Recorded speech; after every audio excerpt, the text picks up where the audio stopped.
आज आपण जाणार आहोत सैदापूरमधील प्राचीन अशा पावकेश्वर मंदिरामध्ये।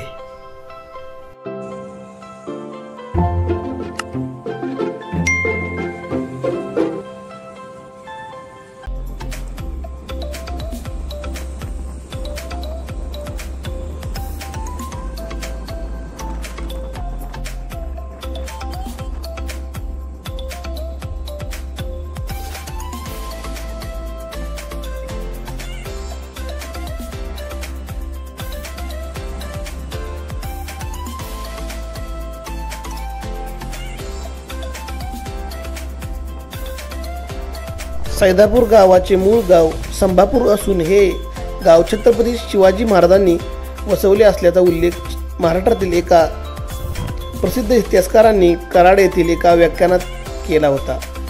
शिवाय अफजलखान वधानंतर छत्रपती शिवाजी महाराजांनी पन्हाळगड मोहिमेवर जाताना कराड प्रांतातील किल्ले वसंतगड आणि पंतांचा कोट काबीज करून येथील प्रतिसंगमावर विजयी शस्त्र धुतले असल्याचे सांगितले जाते। कर्हाटक म्हणजे कराड आता कराड नगरीच्या भोवताली त्रयोदशी ज्योतिर्लिंगाचा वास असून यातील बहुतांश मंदिरे प्राचीन कालखंडातील आहेत। कराड शहरापासून हाकेच्या अंतरावर कृष्णा नदीच्या पैलतीरावर सैदापूर हे गाव आहे। पावकेश्वर मंदिराचा अर्थ असा होतो, पावक म्हणजे अग्नी होय। अग्नी ज्याप्रमाणे स्वतःला पवित्र ठेवतो त्याचप्रमाणे इतरांनाही शुद्ध करतो। यामुळे भक्तांनी त्याची मनोभावे पूजा केल्यास त्याची मनशुद्धी करून पावकेश्वर मंदिराचे बांधकाम सुंदर असून शिखरांवर अनेक देवदेवतांच्या सुबक मूर्ती कोरण्यात आलेल्या आहेत। मंदिराचा मंडप 7 मुख्य व 10 उपखंबांवर प्रवेशद्वाराच्या दोन्ही बाजूला गणेश मूर्ती आहेत, तर खांबांवर नाग देवता अष्टकमळ इत्यादी अनेक प्रकारची सांकेतिक चिन्हे कोरण्यात आलेली आहेत। मंदिराच्या गाभाऱ्यात भव्य शिवपिंड आहे।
हे मंदिर हिंबाडपंथी धाटणीचे असून या मंदिराला चारही बाजूंनी 20 फुटाची तटबंदी आहे.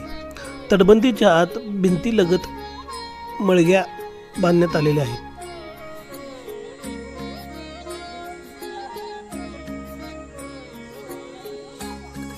पूर्वेला भव्य प्रवेशद्वार असून त्यासमोर उंच दीपमाळ उभी आहे. दरवाजासमोर नंदी असून त्यासमोर छोटेसे शिवलिंग, पादुका आणि दीप आहे. या नंदीवर पूर्वी मेघडंबरी पावकेश्वर मंदिराचा कळस दगडी बांधकामाचा असून चुनाकडीचा वापर करण्यात आलेला आहे. मंदिराच्या भोवती अनेक सुंदर मूर्त्या कोरलेल्या आहेत.